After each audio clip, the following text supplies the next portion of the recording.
Proceedings, I have with me a piece of the Berlin Wall. Anybody who would wish to do so is allowed to confirm that it is shattered. It is, as I've said, a piece of the Berlin Wall, and it will be available here for those who wish to touch it as a major milestone of history. Now, this evening we have a very remarkable panel, and I will introduce each one of them to you briefly. And then when I've introduced them, I will begin by posing to them a series of questions. The questions, I hope, will be some of the most difficult questions that any of us confront today. And I will then invite them in the order of first Shepard Stone, then Fyodor Balatsky, then Stanley Hoffmann, and finally, as our representative of the Federal Republic of Germany, Fleymat Dube, to reply to those questions and to say whatever they wish. There will then be an opportunity for questions, and we will conclude the evening by giving each of our panel speakers 2 minutes to round up their own views of what they've heard from you and anything they may want to add to what they've said already. Let me therefore briefly introduce the panel. Fyodor Balatsky, who, as you can see, practices open speech, he's openly speaking at the moment, is a member of the Supreme Soviet. He is also chairman of its subcommittee on human rights and on scientific exchange. Let me just say one or two words about his personal biography, because it says quite a lot about what it is to work and to study and to speak out in the Soviet Union over the last 40, 50 years. Mr. Balatsky was, first of all, a speechwriter for Mr. Khrushchev. Indeed, it is widely rumored that he was perhaps the main speechwriter of the famous speech that Mr. Khrushchev made at the United Nations. He was subsequently a chief consultant to Mr. Andropov. One of the things we now know about Soviet history is that Mr. Andropov was a force for progress and change. But in the Brezhnev years, Mr. Balatsky was twice dismissed from a post as the correspondent of Pravda and from another post also as a result of his refusal to accept the repression that Mr. Brezhnev represented. And it is, I think, one of the marvelous celebrations of the present time that Mr. Balatsky has come back and now holds the key position of being the chairman of the Subcommittee on Human Rights, as I've said, and is a very close consultant to Mr. Gorbachev, and therefore somebody of great significance to us at the present extraordinary time. Secondly, I'm delighted to introduce Fleymat Dube. I've known him for many years. He is an SPD member of the German Bundestag and is a senior member of their Foreign Affairs Committee. He is also a spokesman for the SPD on the subject of cultural and educational affairs, and he is even now the architect of a new scheme to try to combine East Germany with West Germany in some of the major cultural and higher education exchanges, something you may want to ask him about. I first met Fleymat Dube when he became a member of the Königswinter Anglo-German Association. And I remember that when he was first proposed for membership, several Germans and Britons objected on the grounds that he was too extreme. I had the pleasure of telling him that he seems to have joined the mainstream, though I'm delighted to say that he's still capable of divergent and unconventional thought.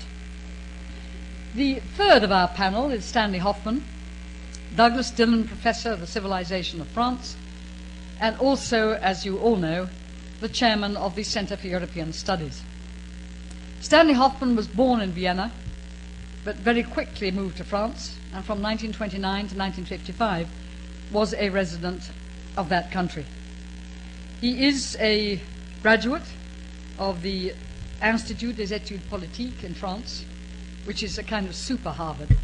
There's really no possible American institution that can begin to match up to the Institut des Hautes Politiques or any of the other kind of Institut des Hautes studies of this and that in France. And he brings with him that quite special quality of superiority to all the rest of us intellectually that none of us poor English, Spanish, etc. speakers could hope to emulate. In the last few years, among many books that he's written, I can only get away with this because he's a very close friend of mine. He may not be after tonight. Stanley wrote Living with Nuclear Weapons, and most recently, The Mitterrand Experiment. And we've invited him particularly tonight to say something about the attitude of France, which is of crucial importance in the events of the current time. And last but not least, we have Shepard Stone. It's almost impossible to begin to sum up Shep's history. It's such a remarkable one. But although I insisted on saying that he had 50 years of experience of Germany, he corrected me and pointed out it was actually 60. He was, in fact, I believe, a student in Germany in 1929. He is one of the not very large number of people who has first-hand experience of the Weimar Republic, of the rise of Hitler, of the establishment of the 1,000-year Reich, which fortunately didn't last quite as long as that, of the reconstruction of Germany after the Second World War, in which he played a major part as the chief consultant to John McCloy, then America's ambassador to Germany, and subsequently as director of the Aspen Institute in Berlin. And anybody who knows anything about Germany, including all our McCloy scholars, will recognize what a critical role was played by that institute over the years up to the present date. Today, very properly, he is the honorary chairman of the McCloy Scholars, the honorary chairman of the Aspen Institute, and if I may say so, a luminary of the Kennedy School, and we're delighted to have him. Let me then very quickly ask our panel just a few questions.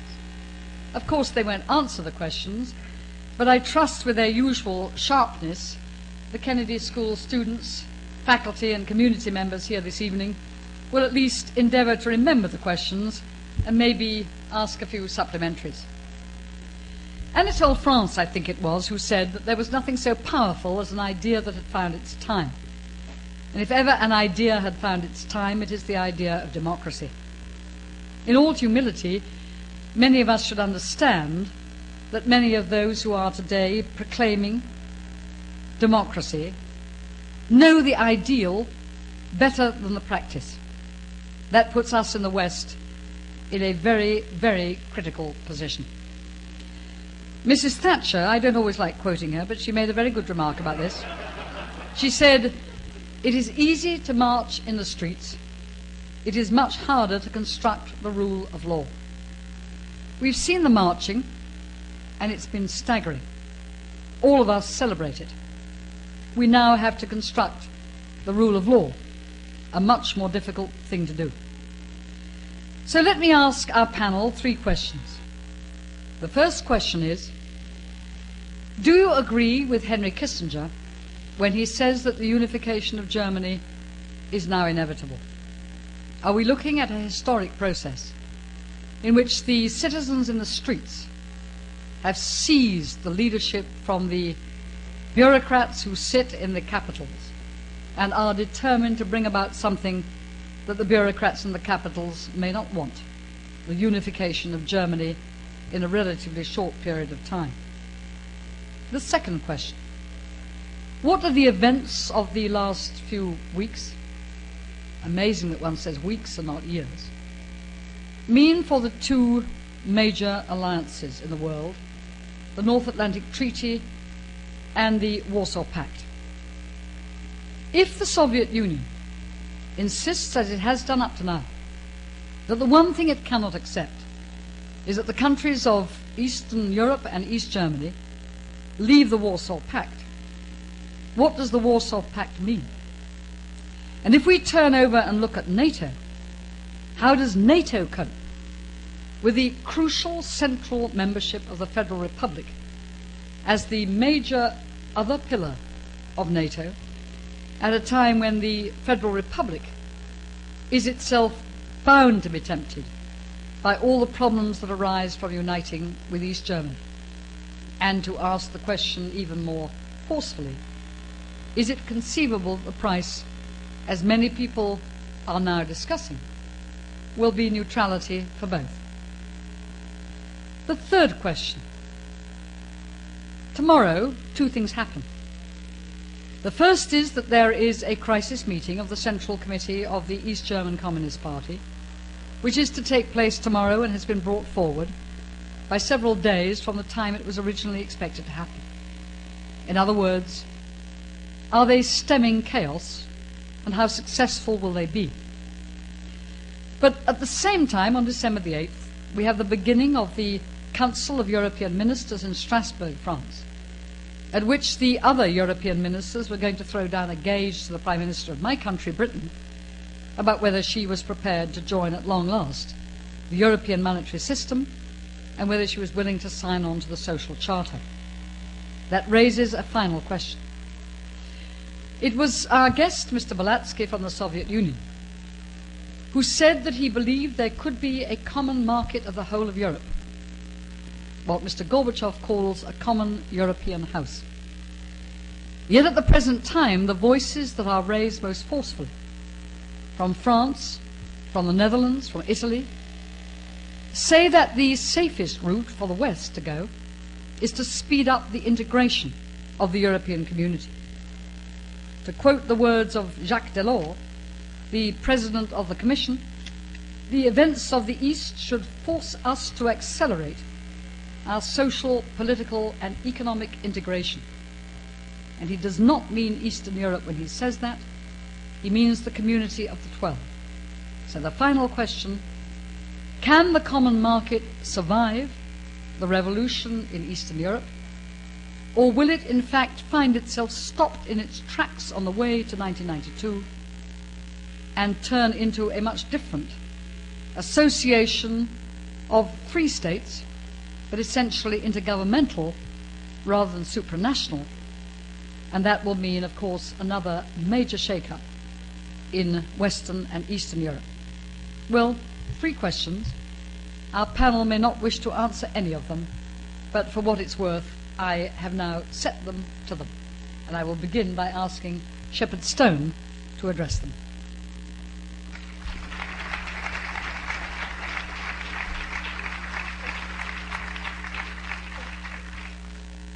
Thank you very much, Shirley. After that introduction, I can hardly wait to hear myself speak. And I want you to know you have my vote. Now, just let me say, I hope I don't get a little emotional because Mr. Stone and I arrived last night after 4 weeks in Berlin and East Berlin and Bonn, Hamburg, but mainly Berlin. Believe it or not, unlike Shirley, I didn't steal a part of the wall.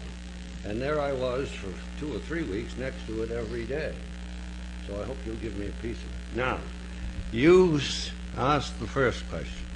Does one agree with Henry Kissinger about the inevitability of reunification? I will answer that, at least in my opinion.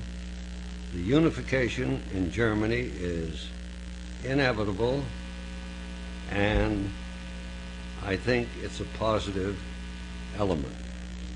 Now, let me tell you why I think it's inevitable. During the last few weeks, if you're there, you see it happening on 1,000 levels every minute and every hour of the day. Freimut Duva may disagree with me, but I'll tell you why I think so.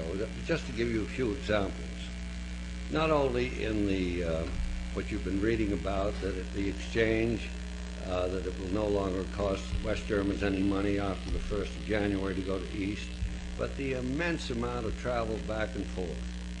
35% of the people coming are members of families on the other side, brothers, sisters, and all the rest of it. The little things that are now happening. 800 students in the last week or two in East Berlin have already signed up with the West Berlin Technical University of Berlin and the Free University of Berlin, and they're going to get scholarships.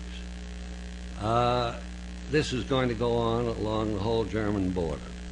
I know professors in West Berlin who've just been invited to speak and lecture, and they'll lecture very freely at the so-called Humboldt University on Unter den Linden in East Berlin. That happens to be the university where I studied for 3 years between 1929 and 33 and got my PhD because my professor said he was impressed with the 1,147 footnotes I had in that dissertation. He never mentioned the text. But let me show you how smart I was. I wrote a dissertation on German-Polish relations in the late 19th century, and that had a lot to do with what I was able to do later. Well, at any rate, the doctors of West Berlin and West Germany are trying now to go in, and I know many of them, to fill the catastrophic hole that's been left by so many leaving East Germany and East Berlin. On all levels, every association, business, cultural, people are getting together. The mayors of the two Berlins now meet every week.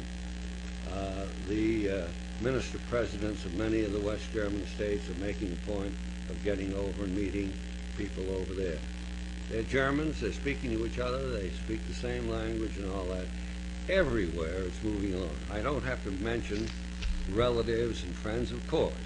When they visit each other, they're back home with each other. And another little example. The big Berlin, serious paper in Berlin is the Tagesspiegel. Now, it used to have, before there was a division, 600,000 circulation every day. Then it went way down with a division of 130,000. I know that plans are being made now for that circulation. They're going to realize it to go up into 200,000 and 300,000. It's all just coming together. As for television, it has played an enormous role, so that the East Germans for years have been very well informed about not only West Germany, but the world. And if I may be permitted a little personal story, Shirley, the day that the Potsdamer Platz was opened, I happened to stand there with the son of the former great mayor of Berlin, Ernst Reuter, the man who saved Berlin with General Clay. Mr. Reuter, the son, is the head of the Daimler-Benz Mercedes Corporation.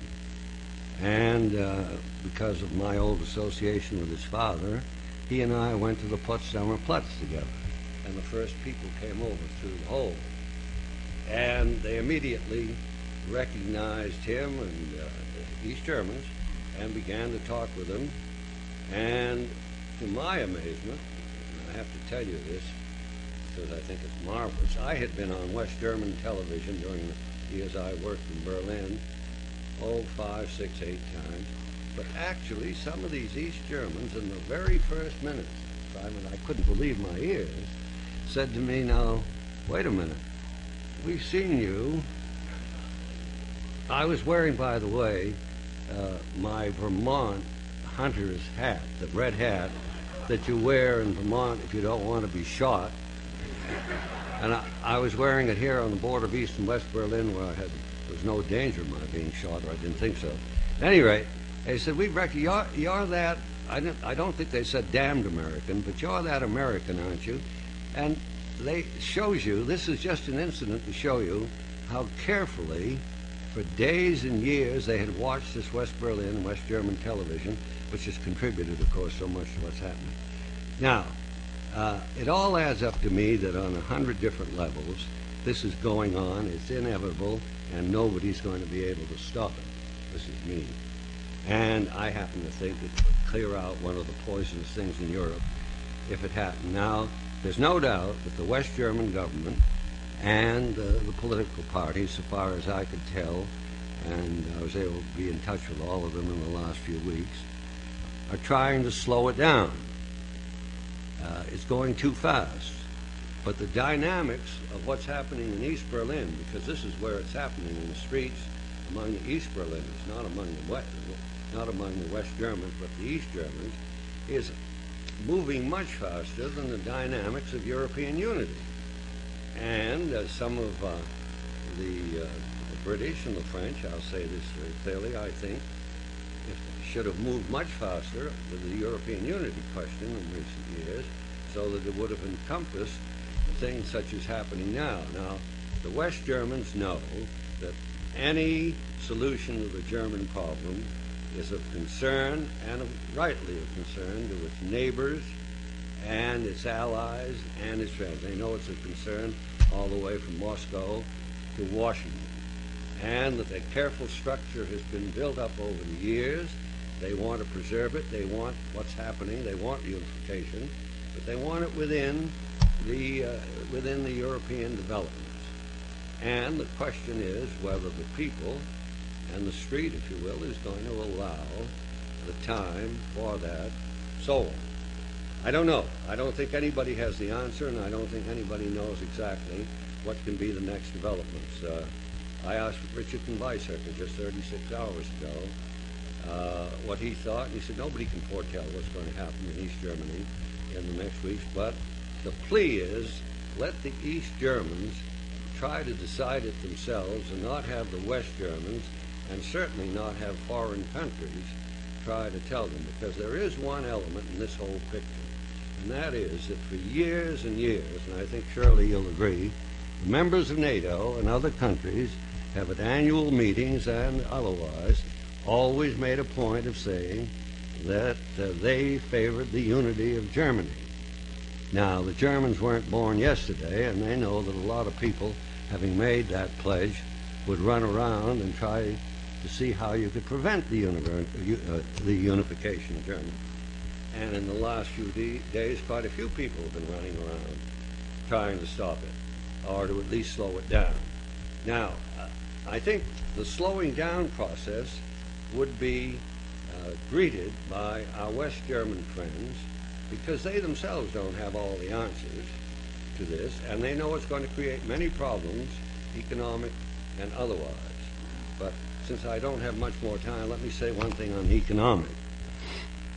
My bet would be, as this process goes forward, that within the next 5 or 10 years, although the adjustment economically of the two Germanys, no matter what the form of unification takes, I don't know what form it takes, my bet would be that we're going to see some problems in West Germany, but the second economic miracle is going to take place in Germany again. We had one in the 50s, and I think we're going to have another one as this process moves on. Now, of course, tomorrow something could happen so that everything I've said doesn't mean anything. I'm telling you what I feel after these weeks in Berlin and talking with, I think, the people. Well, now, let me say a word or two about the people. I think your friend, our friend Willy Brandt, is emerging, and it's amazing to me, and as the spokesman in Germany today, it's just remarkable how he's come back. He's not looking for office or anything, but he's saying the kinds of things, and I think he's being among the most honest. He says, now he's been saying, of course, that the unification or some form of it is unavoidable. But Willy has emerged as a really quite remarkable spokesman recently. I will say, and just one other thing. On the reunification issue, just about 2 weeks ago in East Berlin, I had dinner with a remarkable woman. I always have dinners, if Mrs. Stone will permit me to say so, with remarkable women. And with Frau Boley, who is the spiritual leader of the New Forum. And really a remarkable woman. And she wanted to find, and she's been trying to get the third way. She doesn't want reunification. There are many people in the Protestant church in East Germany that don't want it. She would like to find, as she says, a third way. Well, for most East Germans, my opinion, there ain't no third way. There's the way they had, and despite the intellectuals and the academicians and theorizing about socialism, there's only one other way, and that's the way of Western Germany and the Federal Republic of Germany. It's a pretty good system as it looks to them, And Frau Bolai said, as much as I don't want to see the reunification but a friendly going together, I have to tell you that I believe that within 3 years it's going to, that the Mecklenburg and Saxony and Thuringia and so on, in other words, East Germany, are going to become Länder, states of West Germany. Now, I don't think it'll happen that fast, but at least I just wanted to give you a picture. I can't go into all these other things. If Shirley gives me a half hour, I will. I might just say one thing on the security arrangements. I heard one of Germany's leading politicians say that he thought that could be arranged. His idea was that instead of the present NATO structure, you would have the West European structure. In other words, the kind of thing that Mundus France that the French knocked out in 1954, 53 or 4. That European structure would be allied, now I'm giving you the theory, with the United States and Canada, and that the West Europeans would insist that there would be a presence, and the Germans insist on this with anybody I've talked to, a presence of American troops then in Europe. Well, what about the Warsaw Pact, I asked. Well, he said, fine, but he said there seemed to be some problems there, and this is a man whose friend, I'll tell you who it was Willy Brandt. And he said, there seem to be problems there, but that we can't do much about, but he said, what I told you I think is possible as a way. Now, whether it is or not, and I've been trying to sleep since getting off the plane, so I can't answer. Thank you very much.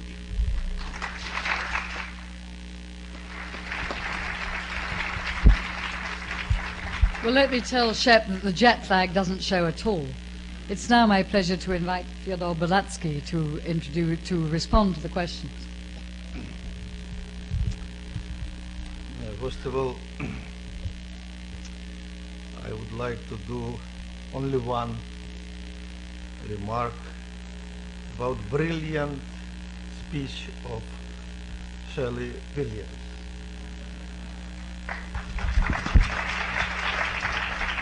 This remark about the superiority of Stanley Hoffman, because he represents the Kennedy School and Harvard University.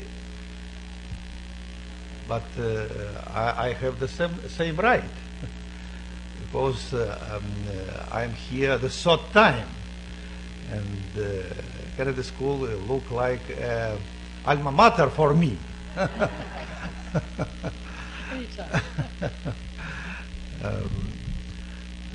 Then about the Kissinger question. You know, I had my own experience with Mr. Kissinger during the summit in Washington between President Reagan and President Gorbachev. We took part on TV program. We did a dialogue. And I worried about my terrible colonial Russian English and asked the question to Dean Rather. Maybe it will be better if I will use Russian, because Henry will have so big superiority above me. And he answered me, don't worry about this, because the Henry's English is worse than yours.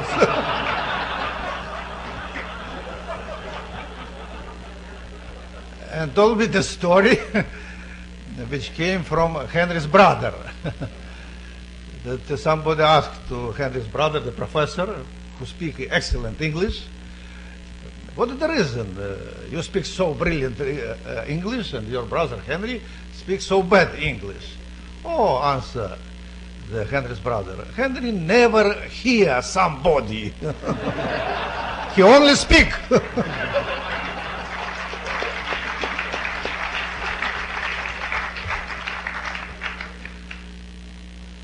Now about the first question.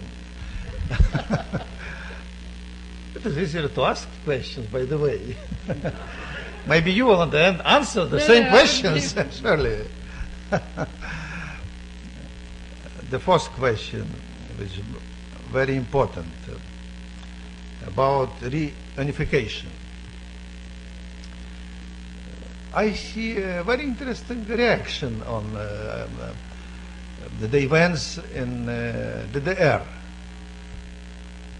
Some sort, first of all, the reunification of the two countries, Soviet Union, France, and Great Britain. Because Gorbachev, Mitterrand, and Mrs. Thatcher explained something the same about possibility to reunification the Germany.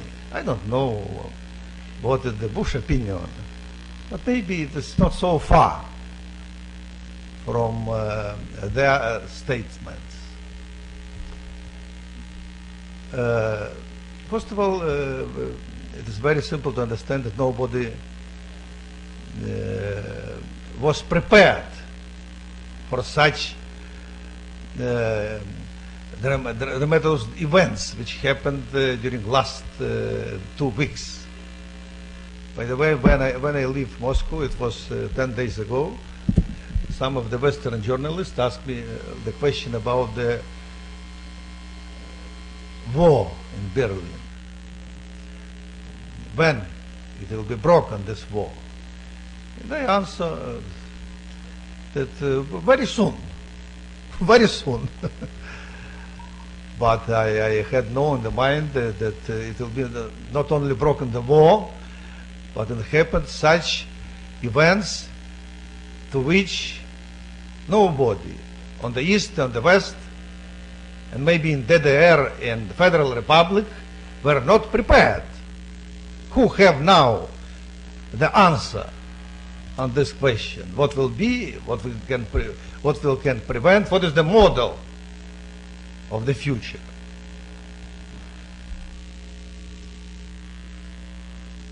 First of all, the problem of reunification is the German problem, because every nation have the right to have their own way and to choose the government. There are no doubt about this. I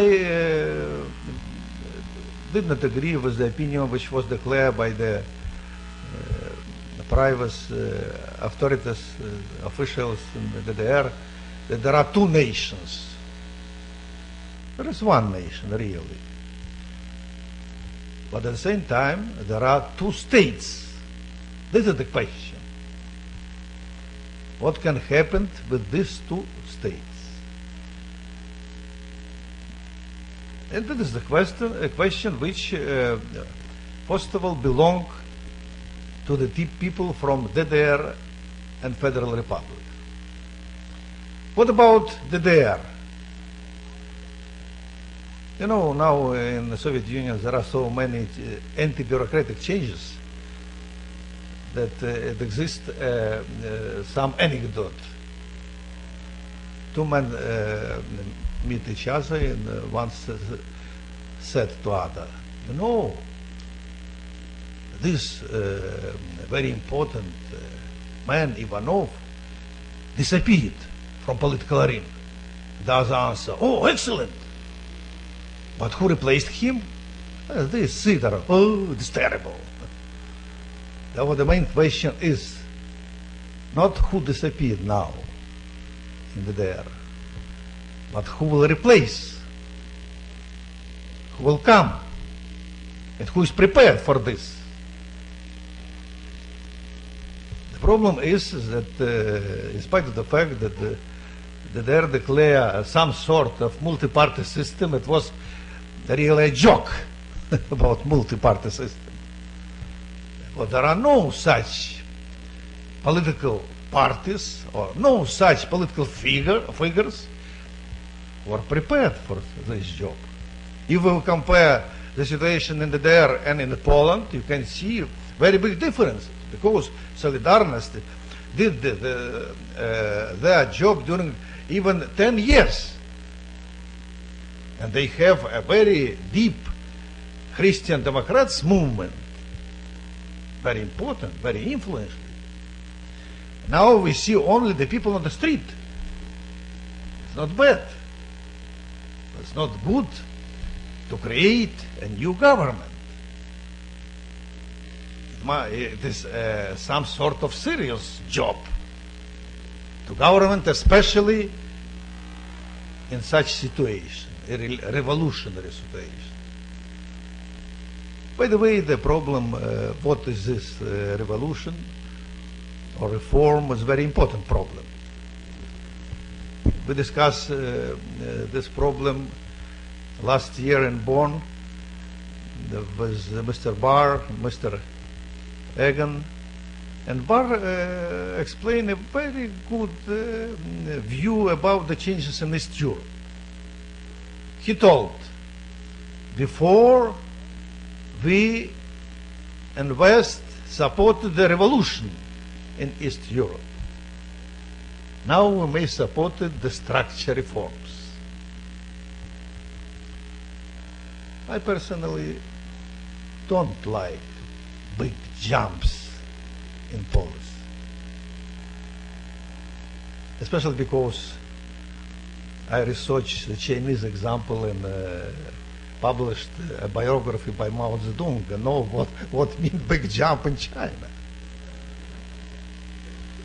And then because I wrote a book about Khrushchev, I was his speechwriter. And at the end of the book, I use what Winston Churchill said in 1956 about Khrushchev. Mr. Khrushchev, you started with big reforms, but you may understand it's very difficult to cross a canyon in 2 jumps. You can fall in the canyon. Therefore, from my point of view, the first question is that maybe the both sides, I mean Federal Republic and DDR, I understand their feeling, the feeling of population, will not jump,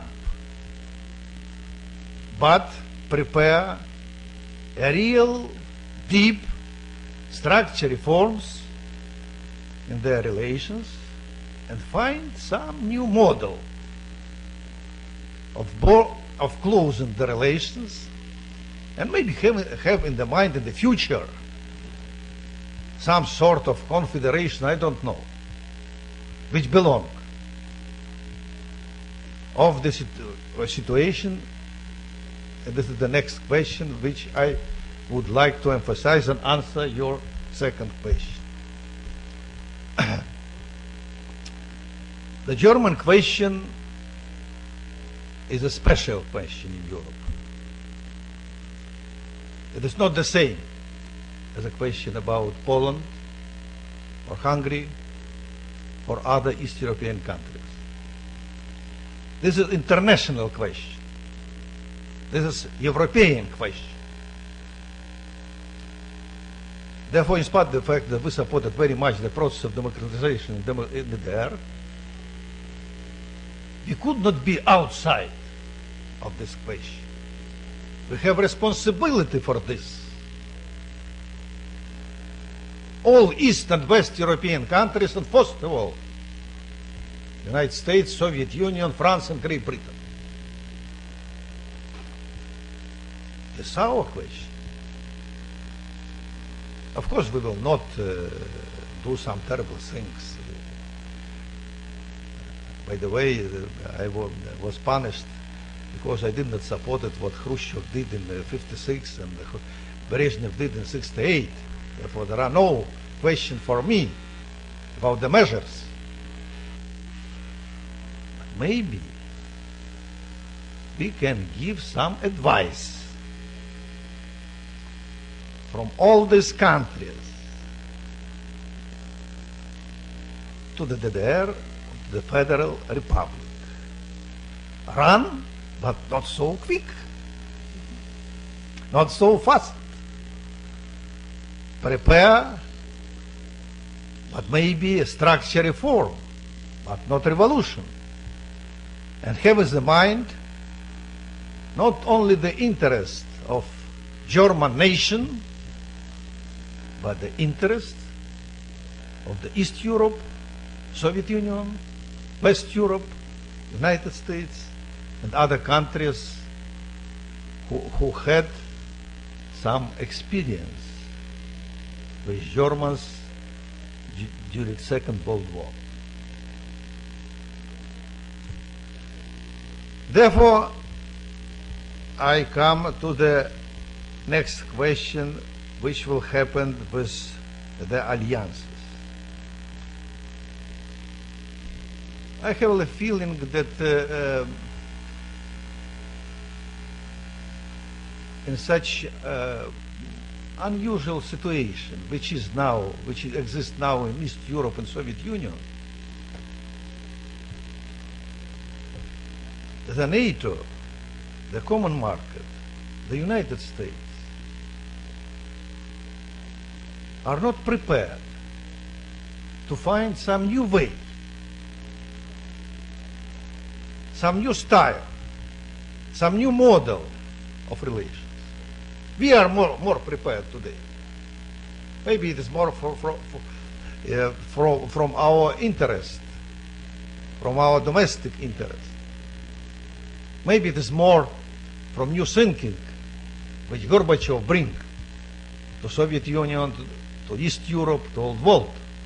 I don't know. But maybe now is the time when East and West must sit as we are sitting now here and discuss all this problem. The German problem, the problem of Warsaw Pact and NATO. It could not be such a controversial process that one alliance will disappear and the other alliance will grow. Must be some balance, because problem of balance is very, very important. In spite of the fact that we live during more than 40 years in Cold War, we prevent the peace. Prevent peace. Therefore, nobody knows what will happen. It will be a terrible disbalance. Process of integration in the West and process of disintegration in the East without some connection between East and West in military, economical, and humanitarian cooperation.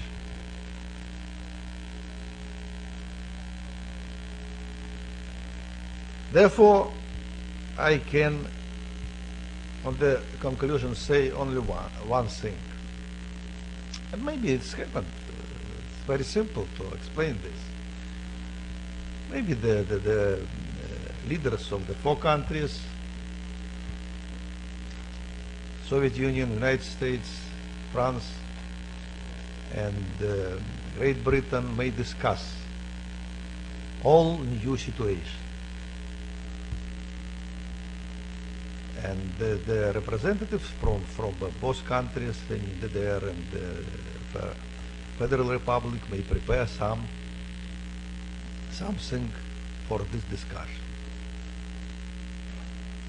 And maybe we will, at the end, have some conclusion about German problem and about some new model of relations between East and West Europe, NATO and Warsaw Pact, common market and Comecon, and find a new way. And this will create a real end of Cold War. Thank you very much.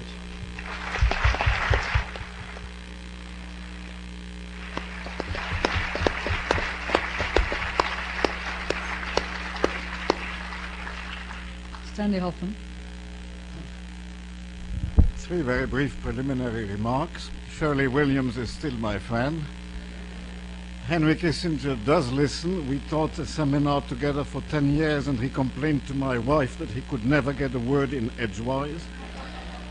And thirdly, there seems to be a Franco-Russian alliance in the remaking. Now, let's now turn to the subject. I'd like to say a few words first, which could be called predictions in answer to Shirley's questions. Secondly, some remarks about anxieties. And thirdly, preferred solutions, French, of course.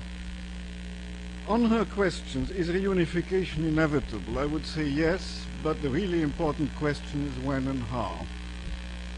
Is it going to be a good thing? Not under any circumstances, not necessarily. What effects will it have on the alliances? Well, one could imagine a paradoxical situation in which the fear created by the German question might actually reinforce both alliances, especially if the German government continues to be a little bit obfuscating about the western borders of Poland. Fourth, what will be the effect on Western Europe? We might begin to find out in Strasbourg this weekend. That brings me to my anxieties. First one, a question which has already been mentioned by Mr. Bolatsky, on which I think the press has not sufficiently concentrated, and that is the vacuum of institutions in Eastern Europe.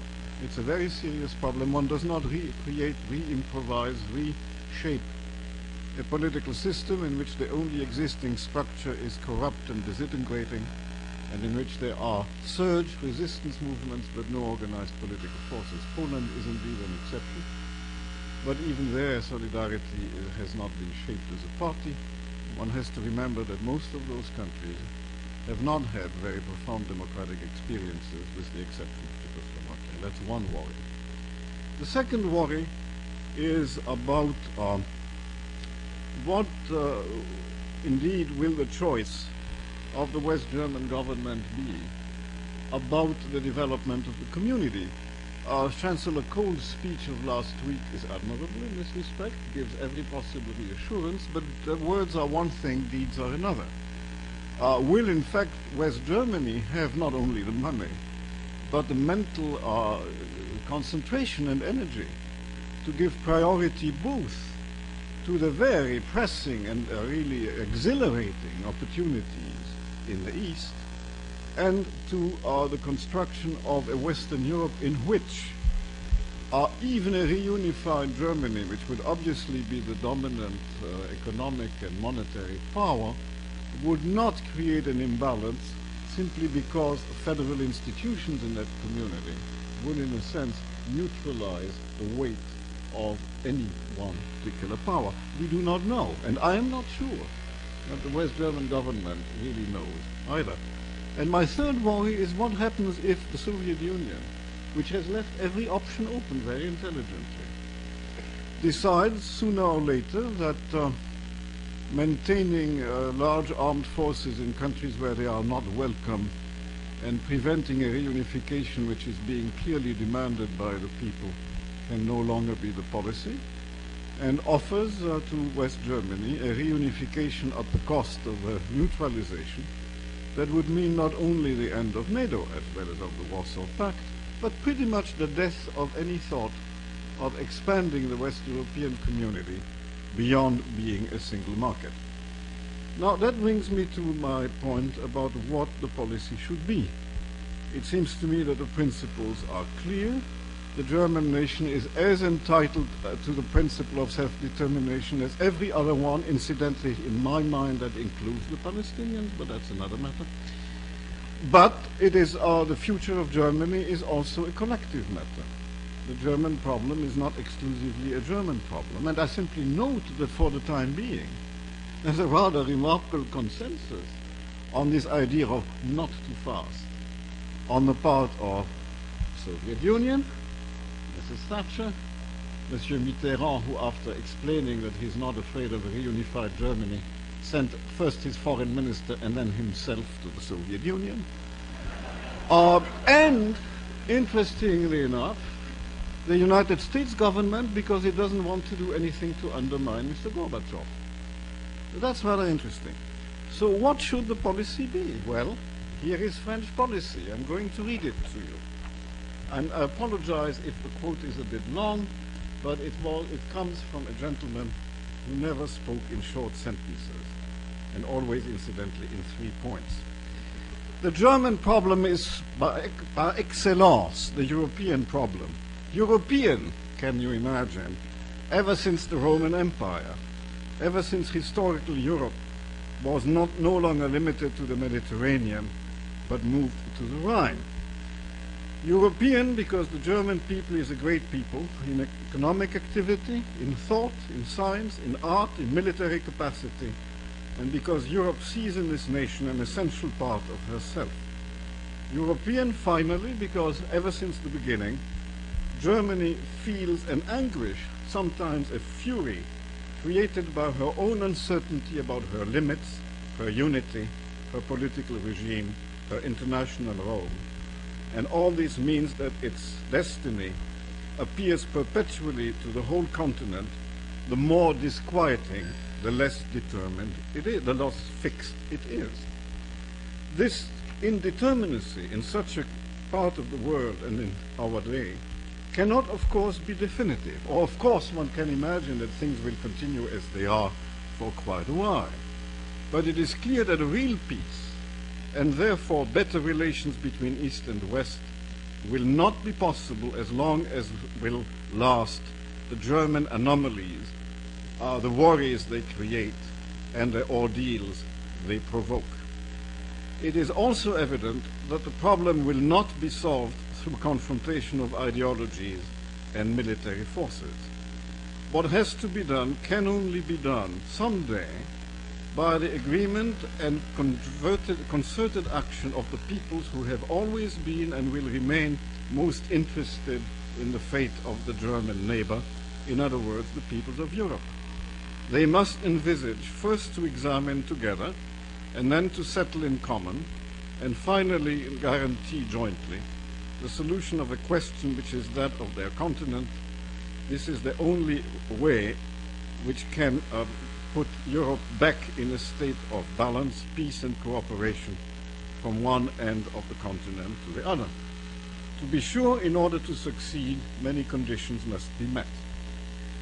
Russia must evolve in such a way that it will see her future not in the totalitarian constraint imposed in her own country and over others, but in free progress accomplished in common by free men and peoples.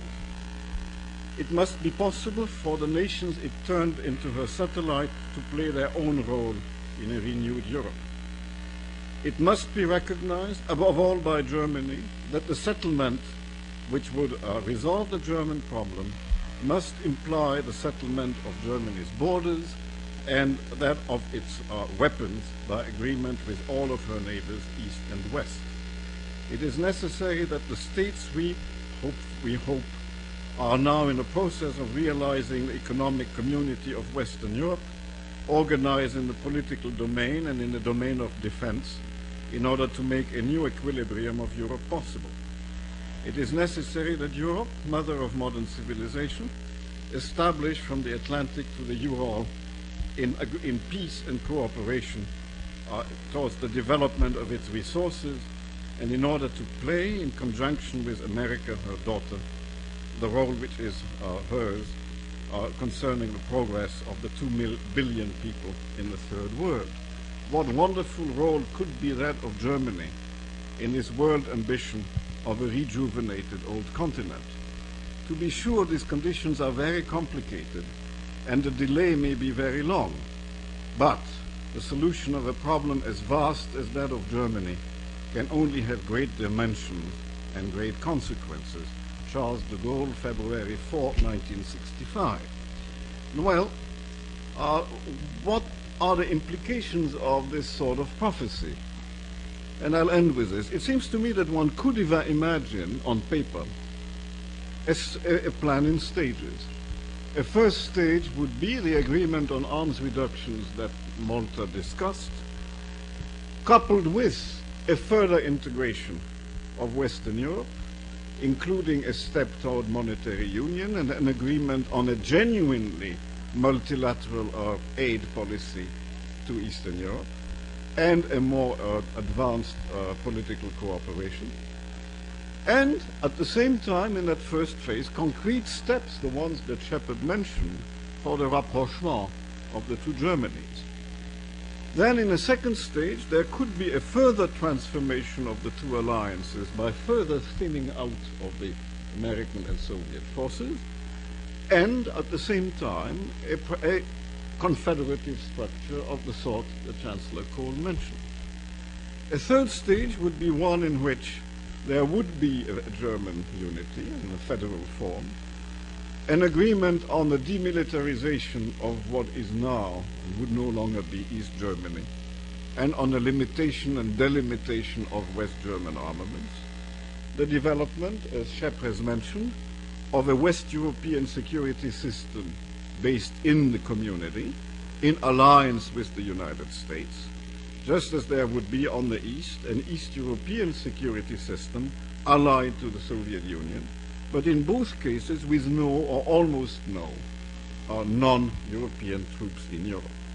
And also in this stage, an agreement between the European community, on the one hand, the EFTA countries and the East European countries on the other. And the final stage would be this development between these two security systems, each one still allied to its former superpower, of a pan-European mutual non-aggression system of some kind. Now, this will take time. It would replace the present architecture with another one. Needless to say, all of this is speculative because people on the ground can impose their own rhythm, which would not necessarily be the best, especially in conditions where institutionalization is very weak. But since we are free to speculate at this point, these seem to me to be the most satisfying speculations, at least to the mind of a Frenchman.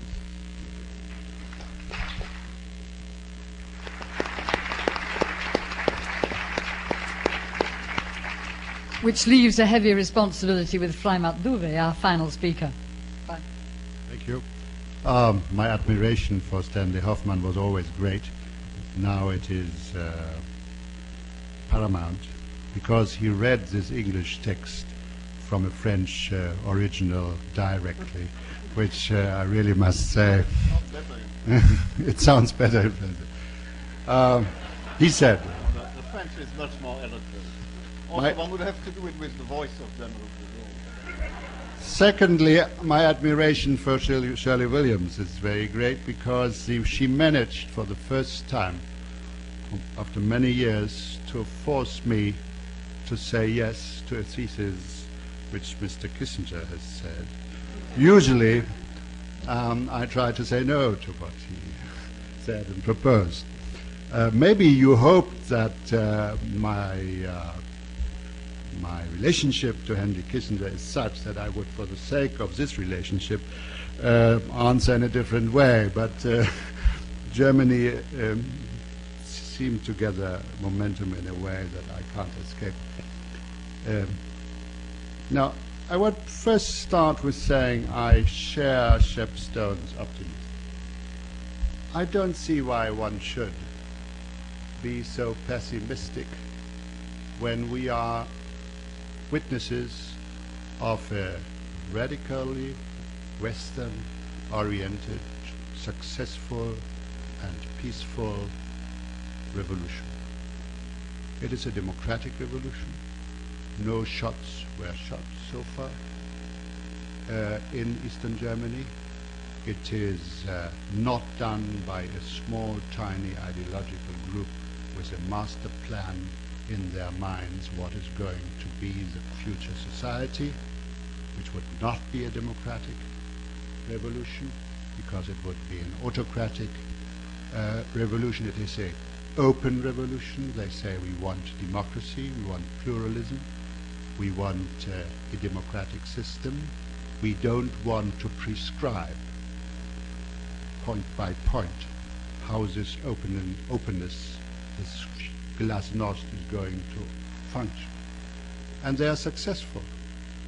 How must a Western general, military person feel who has built up his whole life, maybe he even taught as a war college, how difficult it is to be the opponent of this highly centralized, highly militarized Eastern powers, this petrified state with all its terrible symbols and all its missiles, all the many people who in some way or the other have guns, possess of guns, these factories with hundreds of people, thousands of people who in a case of emergency are able to reach guns immediately within the factories in eastern Germany.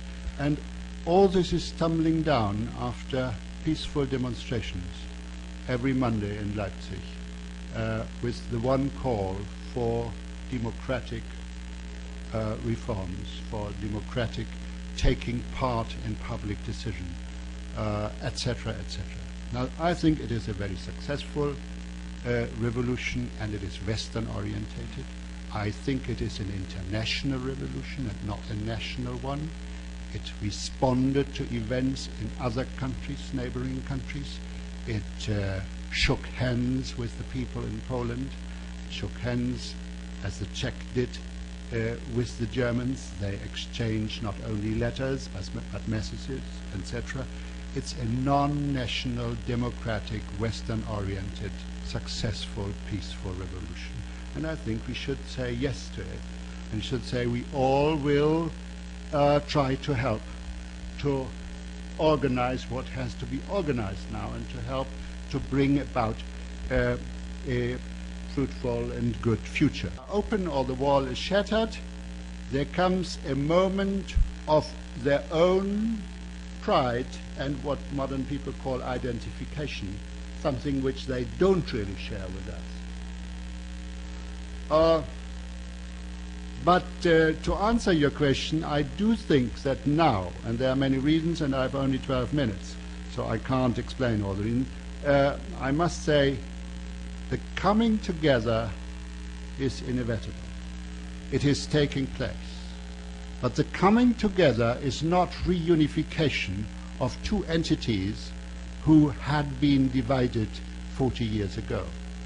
We are 40 years older, or we are 40 years different in both societies. So we are not a nation state, neither the GDR nor the Federal Republic. Both states had given up a lot of national sovereignty in a form in which neither the Hitler Reich nor the Bismarck Reich had ever done. Structures of the kind never existed. So I really beg upon you, if you talk about this coming together, don't compare it. You can't with the having been together of the Germanys 1 or 2 or 3 generations ago, because post-natural structures did not exist. And they do exist, and I say that especially to Stanley Hoffmann, because I happen to be the chairman of the group responsible for the Franco-Allemande relations, les relations franco-allemandes, in my party. When a Frenchman thinks of Germany, he has 2 images. One is that of the Hitler Germany, of course, and I come to that. But the second is of a nation state, a centralized nation state as their own is organized. It is very difficult for the French people to understand how much they have already forfeited, how much sovereignty has already been given to Brussels, etc. So I think if we talk about coming together of the Germans, or the 2 Germanys, let's talk about a future model and talk about the 2 Germanys, how they are today. Western Germany is fully integrated within the European process. Chancellor Kohl, who is not among my closest friends, has repeated it yesterday in Pforzheim, a small town in southern Germany, and he had again said, even after all this, what happens during the last 2 and 3 days, and the movement more towards unification, we will not get away from the steps being organized into 1992. We will continue. But of course, for the European discussion, there is always the centralized image, which, for example, Delors has more than others, and there is the decentralized, more federalized image, which most of us Germans have, because we live in a federation and we want to maintain federated structures, because we think federation for the future are very important. We have a long federated past. I'm sorry that both Mr. Bismarck and the other man from Austria had overshadowed, I'm sorry about the Austrians, but part of my family came from Austria, so don't you worry. That was they both had overshadowed the rich rich history of the Germans in Central Europe in different states and different forms and in federations. Therefore, we do have a federation, and it is a federation which is vital, which leaves a lot of rights to the lender. And we hope that we will have a European structure which allows for federation. I think federation is an important element for the development in Eastern Europe, because I think one of the gravest errors of the communist system was that they thought that in culture one can easily determine what a people is. Some Ukrainians came to see me the other day, and I tried to explain to them sort of the global order which will not allow the resurgence of old nations. I said, well, it's all very tragic, but really, you know, now we are economic-wise, etc. So, but then this man talked to me, and I thought in maintaining that there are different cultures, and that there's a people like the Ukrainians who want at least to have the right to study their own history in their own way, there's some truth in that. So I think the idea of federated people will be very important, not only for Central Europe, but for the type of Europe we are going to build. There's one lesson we have learned. If we come together, we can only come together in a way that nobody fears our togetherness. If we come together in a way that people fear it, it is dangerous, first to the process of coming together, and second to the very core of our nation of people. We know that if people fear us, we will be the destroyed ones. 2 times we have experiences, and so we have learned lessons.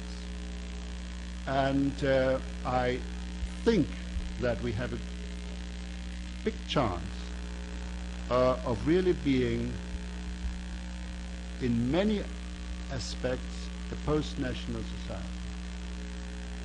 There are many young people in Germany who feel, in a way, American. They feel, in a way, European. They feel, in a way, German. And there are many young people in the GDR who feel, in a way, genes-wise American.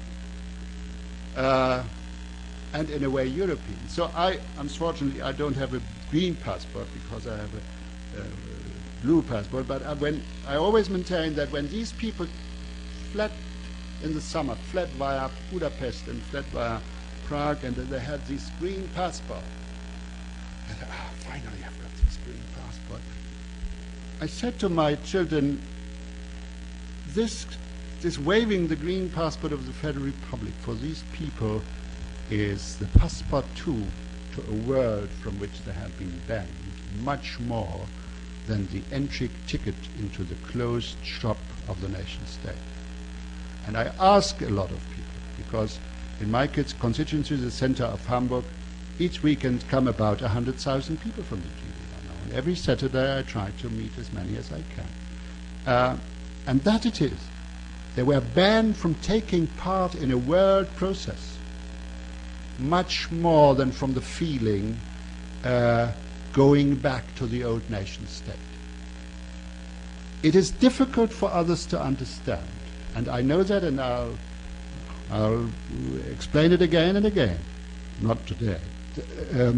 But the people who come together are not the people of 1945.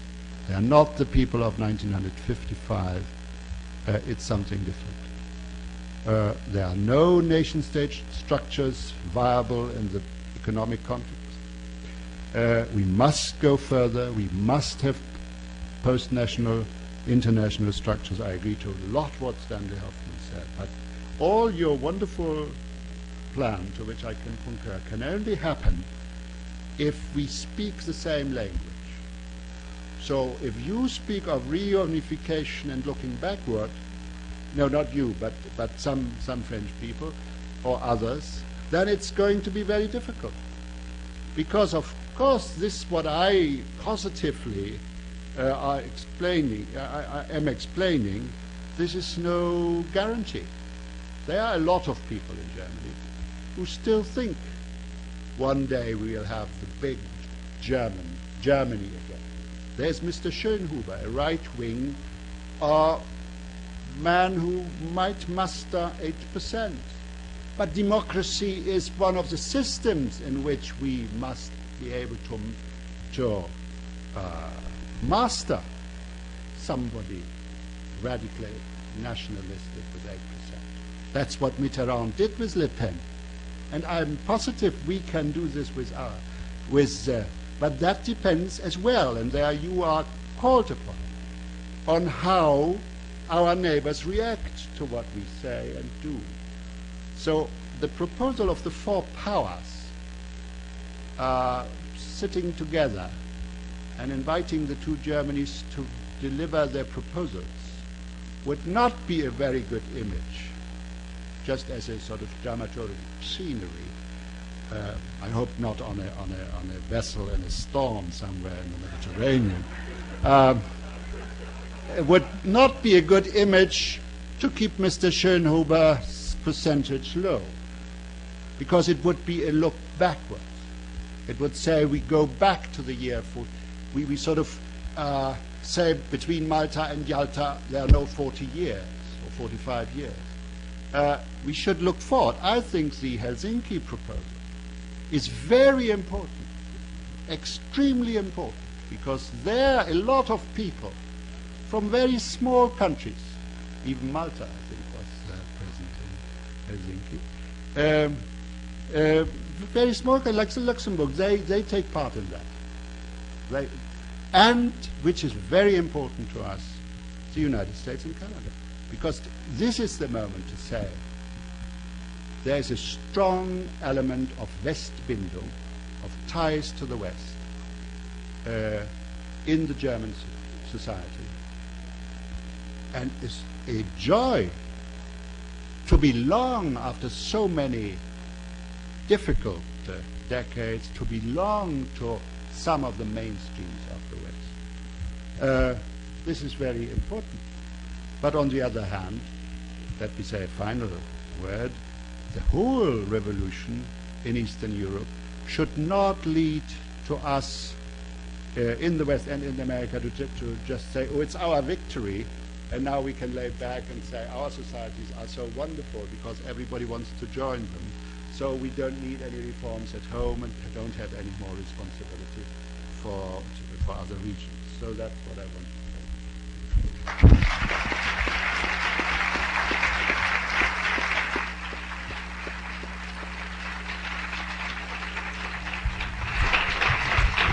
We now have some time for questions. Are there any questioners?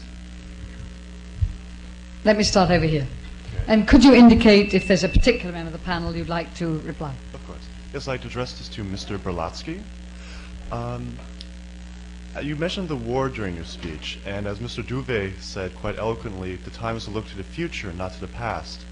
I would like to know why, since the Soviet Union has thousands of nuclear weapons and Germany has none, and certainly the Germans would be glad to sign treaties saying they would never have these things, why the Soviet Union is still afraid of German military expansion.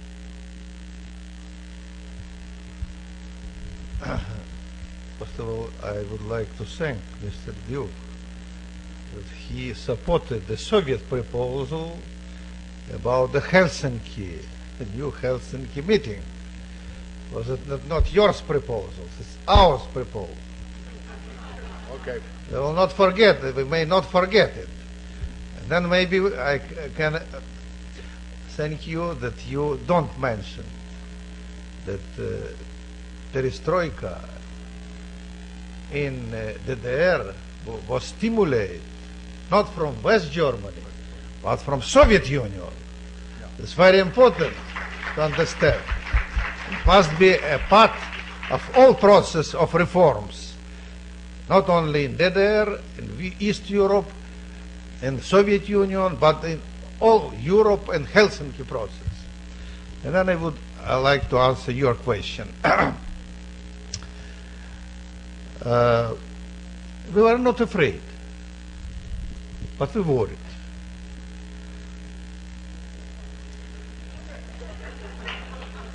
Why?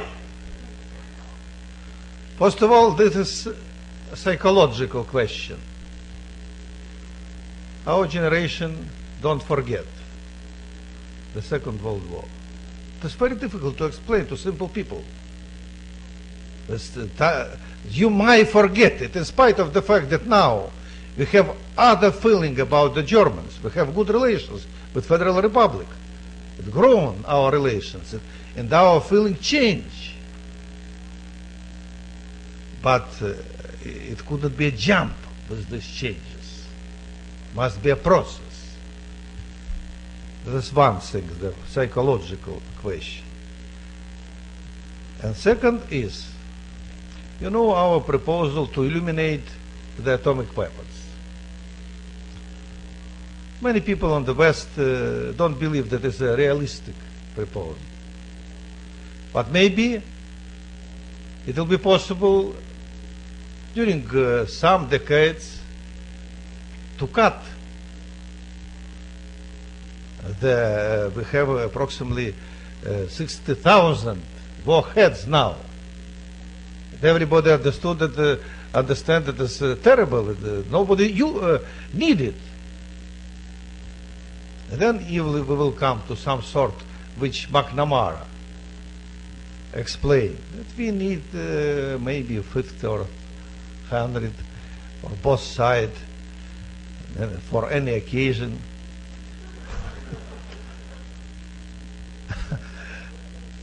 Then it will come the next question about the possibility of the war without using atomic weapons. And in this case, Germany can become a very powerful military country. It's very simple, very simple. Germany did it maybe during 6 or 7 years in SOTUS. 6 or 7 years. I don't believe that now there is such danger. But we may think about the future. By the way, I disagree with some point that we must discuss this question of the more close relations between East and West Germany, maybe in the future some sort of confederation, I don't know. But I fully agree with what Stanley Hoffman emphasized, that this must be a part of all European integration. This is very important. conclusion from my point of view. You mentioned earlier that one of the concerns you had with what were the developments in Eastern Europe was a lack of groups politically seasoned, ready to take over for the falling governments. Yet somebody has to rule. After all, Solidarity didn't start out as a political group. Are there any groups that you see, interest groups or whatever groups, that could take over or rule? And then, Mr. Berlatsky, how do you think the Soviet Union would react to the groups Mr. Hoffman's about to mention? Thank you.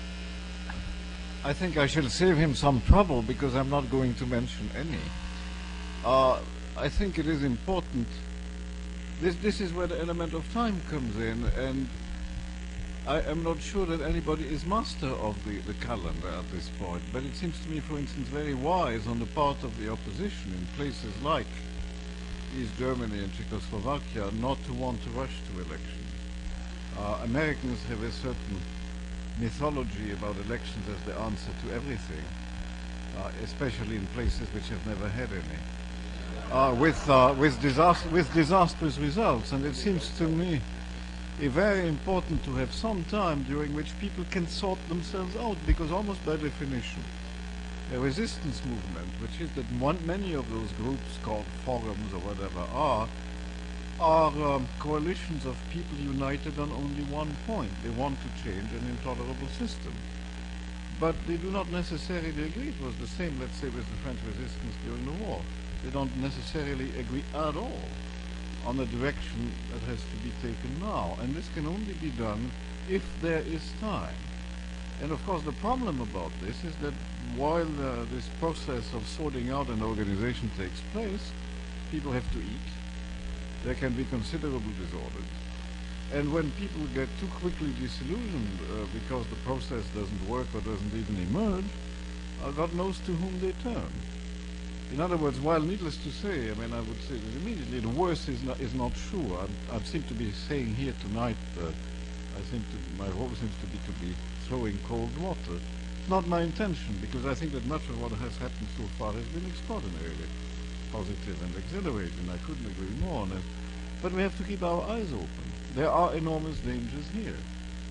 And so that was the point I was trying to make about institutionalization. And precisely if, as Mr. Berlatsky was saying, one wants the German question itself to fit within an evolution of Europe, it has to fit not only in a further development of the West European community, but there also has to be a revival of democratic political life in Eastern Europe in which it can fit. And at this point we don't have too many clues. I'm not an East European expert. It makes it very easy for me to pontificate and to evade, but it's not easy.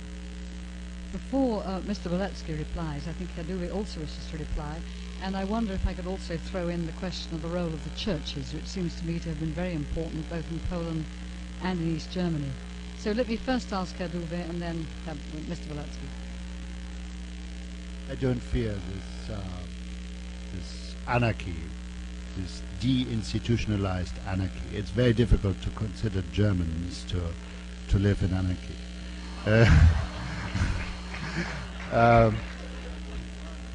There are a lot of institutions which work. There are a lot of people who have changed their minds long ago and are in institutions, and there are many, many people in institutions who have changed their mind very recently, called the Wendehälse, the turning necks, and they will remain in institutions. We have for some time the so-called Blockparteien. They are somehow Wendehälse as well. I don't think that everything is breaking down. Now to the groups. We have gone over. Now we can say that. A fortnight ago we wouldn't have said it so in public. With a real, there's a group of specialists. Former Minister of Technology, former future Minister, I hope, of Economy and Finance. A group of specialists to sit almost the whole night with the groups, with the opposition groups. And we have discussed the the real matter of the matter, economy, technology. And I admit, and they admitted, they were not prepared for that. And they had not the chance of having contact to those groups within the GDR who might be, who are able to do that.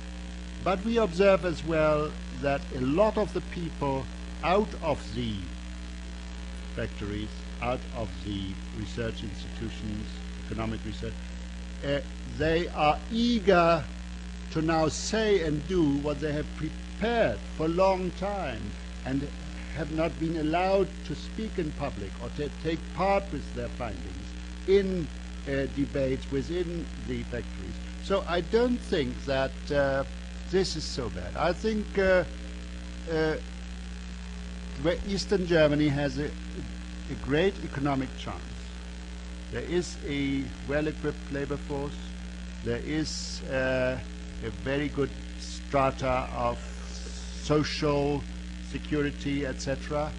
I think it has a great chance, and it must use that chance, and it must use it as well to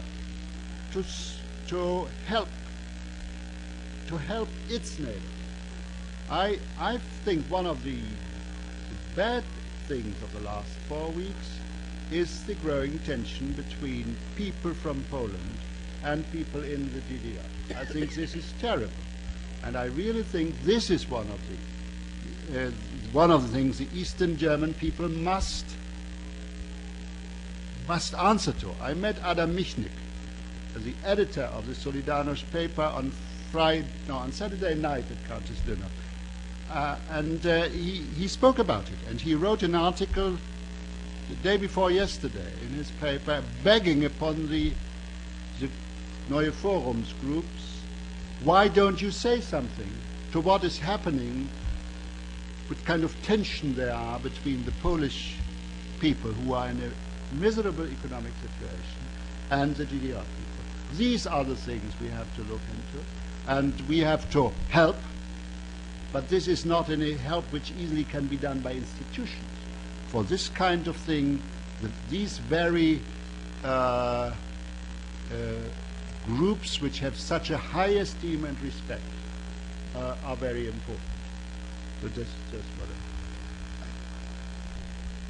First of all, I would like to thank you, Professor Dul, that you answer my question. You did my job. And then yes, thank you. Yeah, a pluralistic system. Yeah. And then about anarchy, I fully agree with you. I have in my mind that Marx prepared the theory of socialism for Germans, not for the Russians.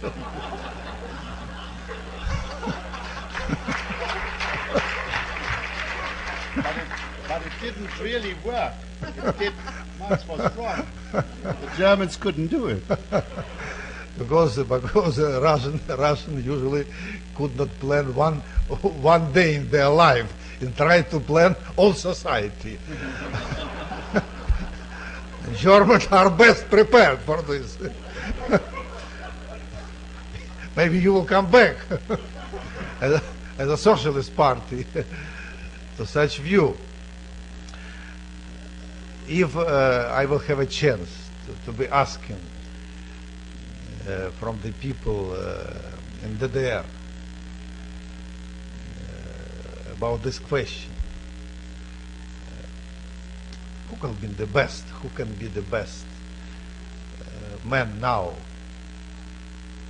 From my point of view, I will give non-official advice as a professor, not as a member of Supreme Soviet.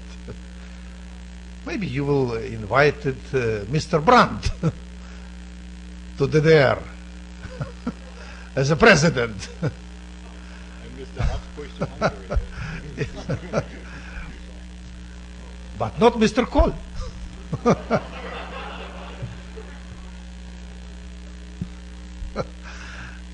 Therefore, from my point of view, it is very necessary, if Marcel was saying, social democrats movement discovered in DDR, real social democrats movement. I'm sure that all the socialist countries are on the same way. But the DDR had before such deep traditions, and especially because there is such very influential Social Democrats Party in Federal Republic. And then the liberal movement, and then of course the communist movement, maybe some coalition like in Poland as a first step. Nobody knows what will be the next step. But it depends from a real political process. Many people ask me the question about pluralistic system in Soviet Union. They can say this is a process. This is grown. Now is a real pluralism inside of Communist Party and outside of Communist Party. But you can not prepare some model of parties. Therefore, let's wait. Let it support its very deep, very useful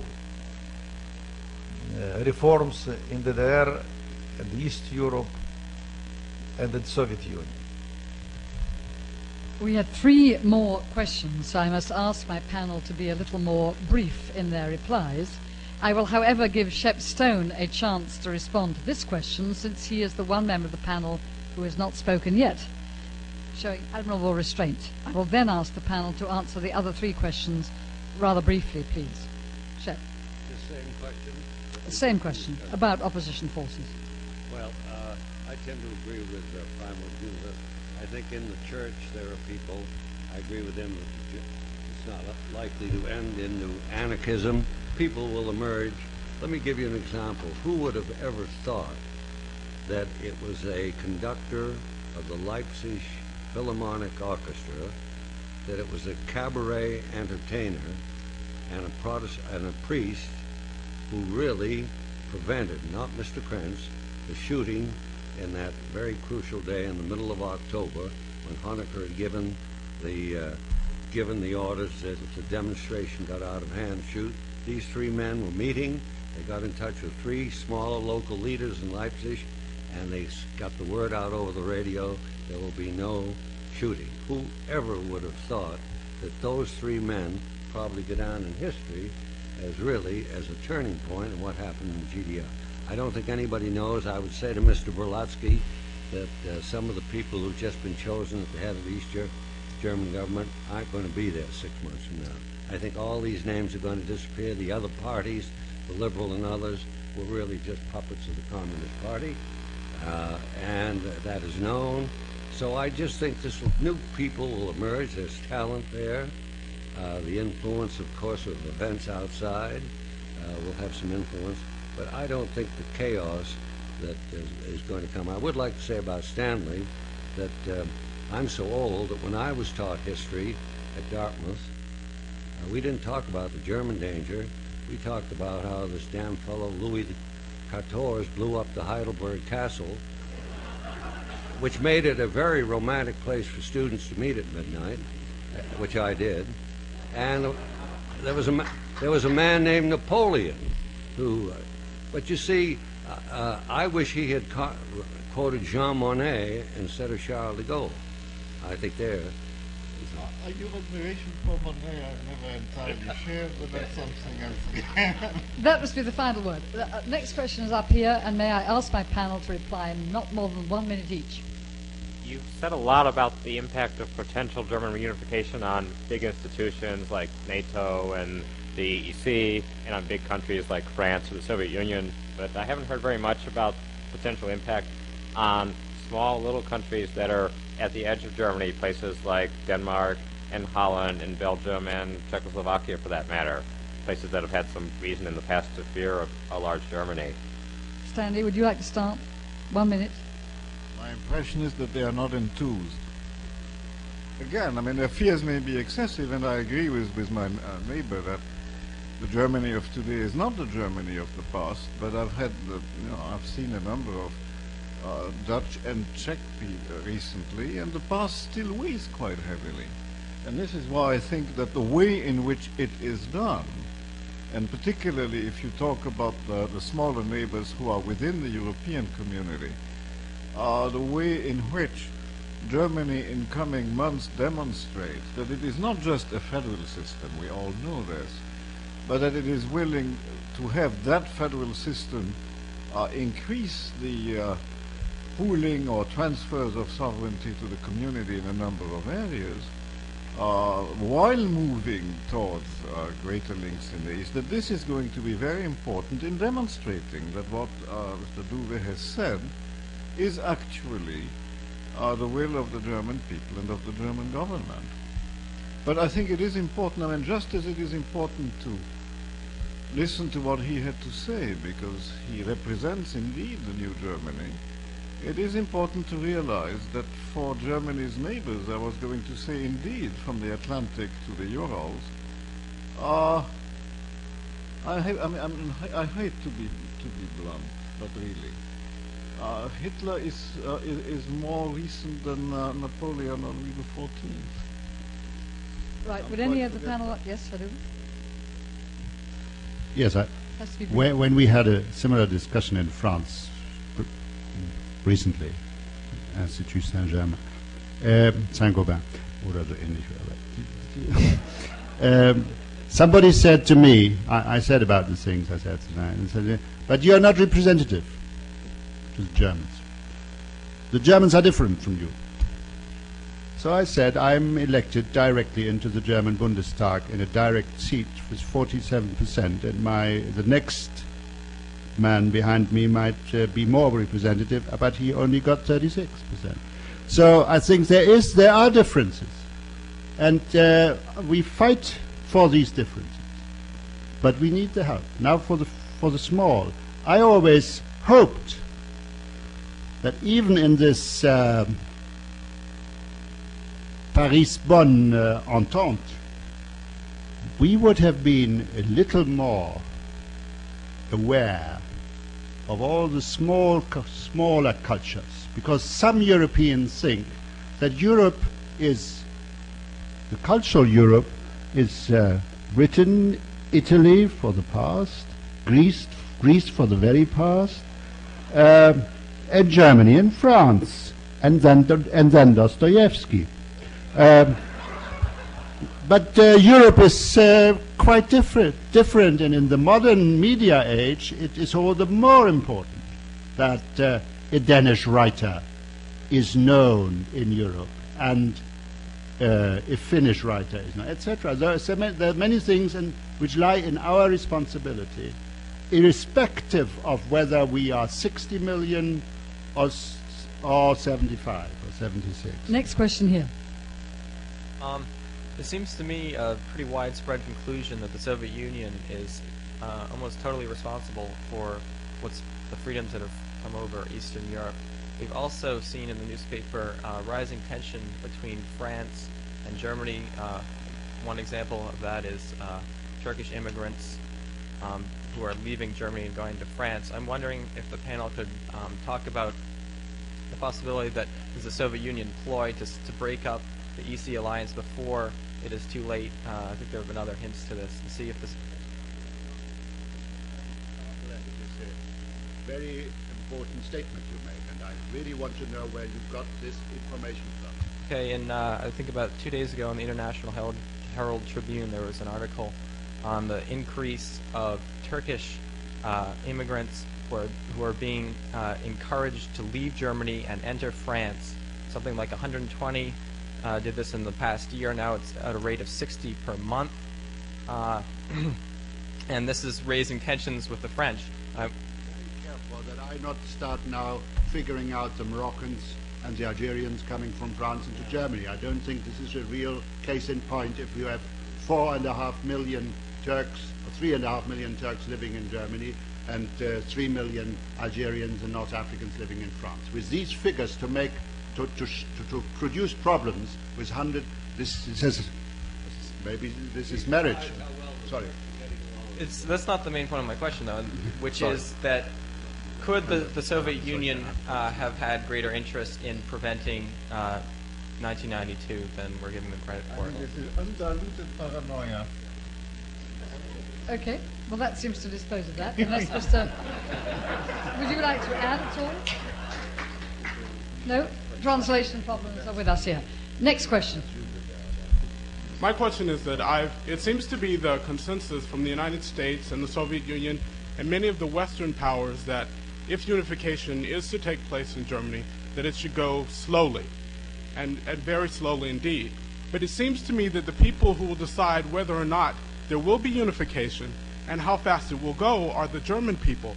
And it also seems that it's awfully paternalistic of other countries to make such judgments. And I'm wondering, I know that if I were a German, I would be offended. And I'm wondering if there are Germans who think that the rest of Europe, the rest of the world indeed, should leave them alone and let them decide for themselves their outcome. I'll treat that as a question to Herr Duwe and Shepstone. Shepstone represents paternalism for these purposes. Herr Duwe. If all symbols of paternalism in this world would be like Shep, we would have a wonderful paternalistic world. No, I don't feel offended. But you're right. People might use it to stir up emotions, especially in a year of elections. I don't feel offended. I think everybody who talks about this process now and wants to share his responsibility in this process should really be very aware of what he says. There you are right. This could be felt. But on the other hand, as I said, we have learned the lessons, and we would like to teach others too one or two things. And I did, and a lot of my friends did too, because we don't feel offended when we are taught lessons.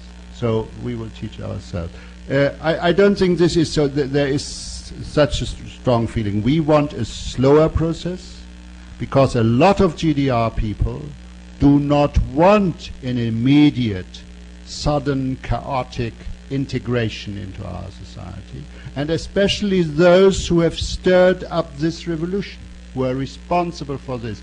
It is so far not a national revolution. It is an international cry for democracy. Now a lot of people want to be together, and a lot of people want unification in some way or the other. But I think it will be a slower process, as what people now say, with the institutions, not with the coming together on the economic side. Why shouldn't we be as close with a GDR firm as we are with a Dutch firm? There are Shell Tankstellen, what is that? Petrol stations at every corner. Why shouldn't there be DEA or whatever German, Western German Tankstation? You know, there will be a fast integration, and economic integration, cultural integration, because cultural we have not been really cut into two parts as one German literature, but to that literature Max Frisch from Switzerland belongs, as well as the writers from Austria. So the institutionalized unification will be slower, I hope. Shepstone. Briefly, I tried to indicate in the beginning, I happen to believe there are some Germans who are beginning to resent what some of the notes here tonight of paternalism. In other words, let's put it off. We're in favor of German unification, but everybody knows that it's been said for years and years and years, and that it's a way of sort of saying we fear Germany, we don't trust it. Somebody said to me in Germany the other day, you know, we're members of the club, but we'd like to feel that we're members not because the people in it think we'd be much greater danger outside, but that we're members because people think we just belong as members. And so there is a paternalism in some German ears, and if you had this played back, you'd find that. And I do think we should be very careful, because the worst thing could happen, as we know with any country, is to make people think that, and I agree with Stanley, Hitler was a lot closer than Napoleon, that you have been, the sins of the fathers must be visited on the sons, grandsons, until the end of all time. And there's a danger that the Germans might begin to feel that. And I think the time has come, I think, that we should try to get over, and I'll try to say in a couple of concluding remarks, this terrible fear that somehow the Germans are going to march across the world. Thank you, Shep. We must end just after 9, so I would ask my panel please to answer the last two questioners very briefly indeed. Here, please. I have a question to Herr Duve. I'm impressed with your piece, with the calm with which you're watching developments in Eastern Europe. However, history offers rather ample evidence that revolutions hardly ever happens according to wishes of established politicians. Supposing that the Communist Party of East Germany will not manage to reassert its position and its disintegration continues, do you think that there is anyone actually who can prevent chaos in East Germany and take over? I'm putting this in the context of a situation in Poland, in which the members of the current Solidarity government have been actively preparing themselves for about 14 years for the roles they are playing at the moment, and they are walking an extremely fine tightrope. I think that's to address to Herr Duve, yes? Yes, right. Yes, Herr Duve. Certainly not of somebody, of one person. The idea that we're having to deal with a class politique, and we are looking for a new class politique, is a wrong idea. You can't ask that question. But there are certainly quite a lot of very responsible and apted people within the administration. I am very convinced that a man like Scholem will have a great role in the future, a man from Wittenberg who had the finest speech on the mass demonstration of the million in Berlin, and I know him. I know how very intelligently he analyzes the situation, but I can't say there's one person or the other. They have to do it. We can't just get over and say we have some political experience. Let's do. We are going to do it. I think it is wonderful that Willy Brandt goes into smaller towns now. We all will go there. We try with the SDP. We try to discuss very concrete matters. Has been driven by changes in the Soviet Union, and driven now to the point where it is out of the hands solely of the Soviet Union. But I wonder what might be the results in Eastern Europe if an unfortunate change of heart and administration occurred in the Soviet Union, as is the worry in the United States. Could I ask just Mr. Belatsky to reply, because then all members of the panel will have the chance to say a final word. So, Fyodor Belatsky.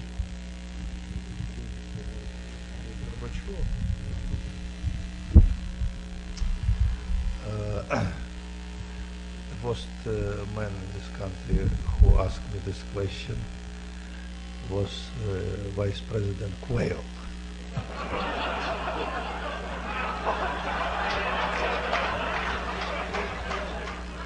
Yes, you see the company you keep. Therefore, my congratulations to you.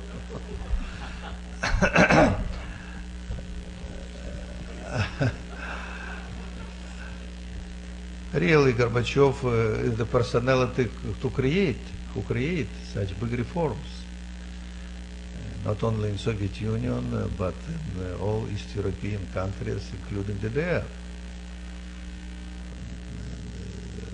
I don't know why our friends from Federal Republic don't mention it.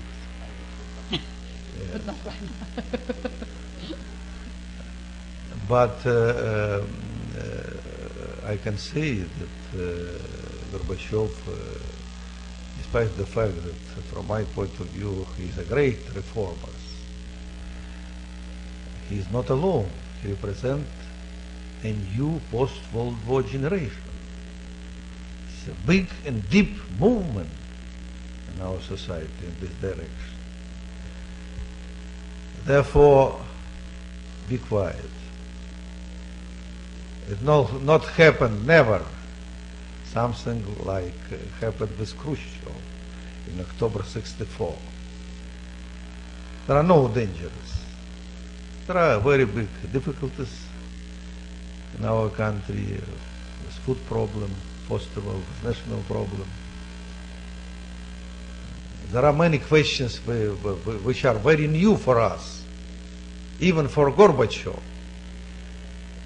The coalition in Poland, pluralistic system in Hungary, the revolution or deep reformers movement in DDR. But I am sure that we can, together with East European countries and together with West European countries, together with all the members of Helsinki process, prevent some terrible results of such fast reforms and save the right main directions. Therefore, don't worry about Gorbachev, please.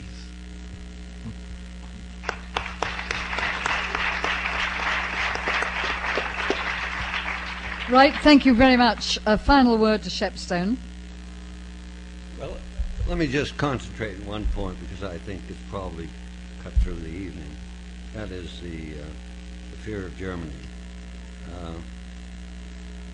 Let me say personally, I was on Omaha Beach, fought the Germans. I was with the troops that opened Buchenwald, and so on and so on. But here's where I come out. The Federal Republic of Germany today, 40 years later, is a strong parliamentary democracy. It has great social liberties and human rights and freedom. It is, of course, a flourishing economy. It is a strong member of the European community, and unfortunately many other members of the European community haven't done as much to advance it as they have tried. It's a strong member of NATO, and there will be changes in NATO, but nobody can get this new Germany and work with it, and certainly within the community and with the between East and West. And I agree with Borlatsky that Gorbachev played an enormous role here. But do it and not always use this, well, let's put it off, it takes time, and so on. Sure, the Germans want to slow the process down. But let's be honest with ourselves, what we're talking about and thinking about. And I think that kind of Germany that I've talked about can be a great positive plus in Europe, to help in Eastern Europe, Western Europe, and as a bridge in East and West. Thank you very much.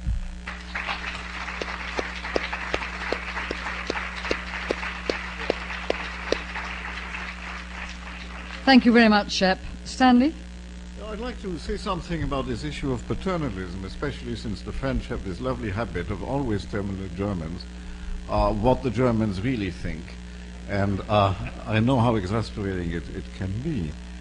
I don't think that anybody has any right at all to oppose the wish of the German people. I think that is perfectly clear. But I also do believe, and I don't see any disagreement between me and my neighbor here, that reunification is one thing, but equilibrium, seeing to it that there isn't any risk or possibility of any hegemony of anybody on the continent, is a perfectly legitimate concern, and that it is in the interest of all of Germany's neighbors, as well as of Germany, to arrange matters in such a way that the outcome is a positive one, both for Western Europe and for Eastern Europe, and of course for Germany. I think this is what it is about. And that will take time, and I think that from what we've heard, this is very, there is no dispute about this. But I do think that we have to think about those conditions. My intellectual mentor, Aron, was once accused of being a very cold fish, and he answered that he preferred cold lucidity to warm confusion. And my only purpose here was not to express any misgivings about what is indeed the most positive year that post-war Europe has had. It's the year where history begins again. And I'm saying this in a country which has just gone in an orgy of commenting on an idiotic article about the end of history.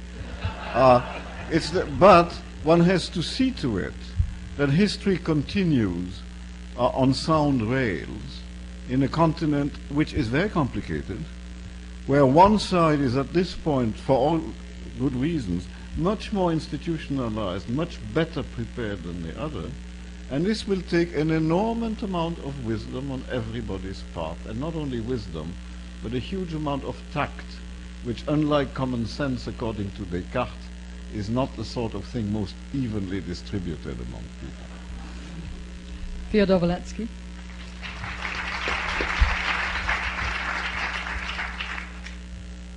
I believe that the events which happened in the DDR are very positive,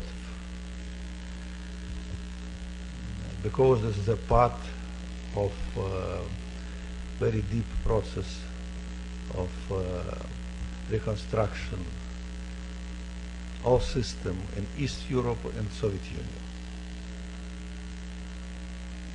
And I am sure that the people in the DDR will find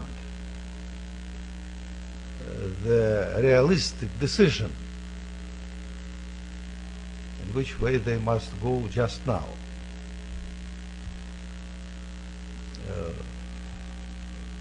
And I believe that the government, the Federal Republic, will find the realistic policy in connection with the new government which exists in the DDR, not to try to slough off the DDR like a piece of fish, you know, but to support it, the real process of create the pluralism in economy, in culture, in political system, maybe to have in mind in future some sort of reunification, but not to be in hurry with this. Freimat Douwe.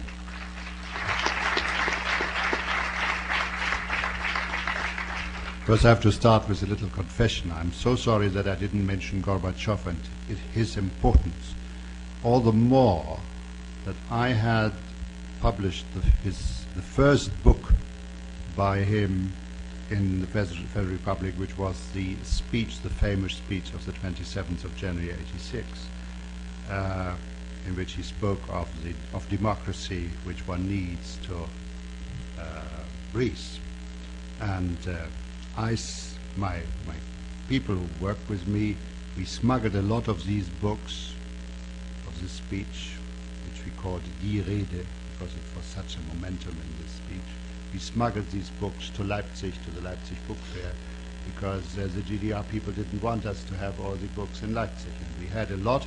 Then the second book I did was called Glasnost, and I asked Václav Havel to write a little piece, and he wrote a piece. Unfortunately, it has not been translated, but he wrote a piece for this volume in which he described how Gorbachev came to Prague in 87. And so he described how, he asked me whether he should describe the scene. I said, well, that is exactly what. So he had his dog, and he went and watched the people watching Gorbachev. And then he wrote, oh, I feel sorry, how lonely must this man feel, doing all this and doing all this.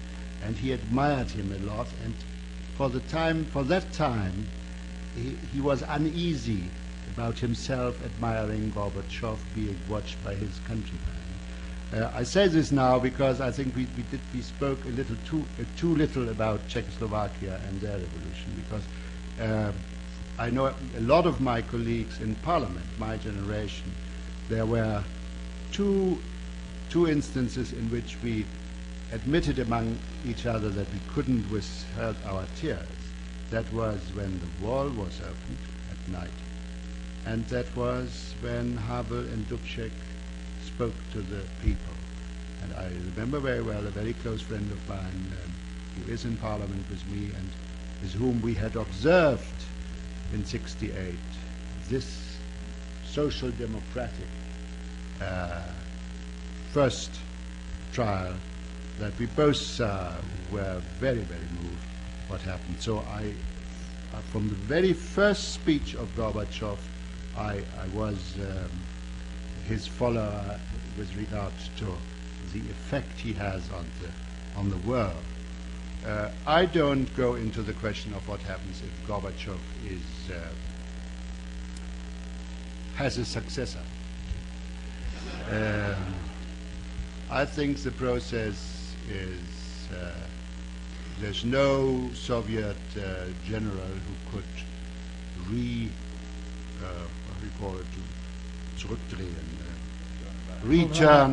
turn back history. It's impossible. Soviet soldiers have come back from Afghanistan. Soviet soldiers will not. There is nobody who could ask Soviet soldiers to maybe shoot on Hungarian people or Czechoslovakian people these days, or even being set in march. I think all these things are wrong. I agree, and I have been invited by a lot of these groups. Gorbachev is not one person. Gorbachev is a huge movement. There's a lot of anti-perestroika sabotage in the country. I know it from the publishers, I know it from the journalists, I know it from some other facets of economy, but the process as such, no single person or single group has done. There I agree fully with what you said.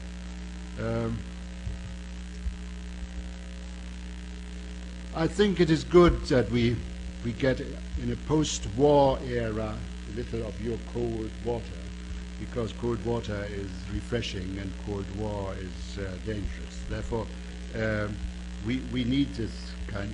But I agree we should not exert any type of paternalism.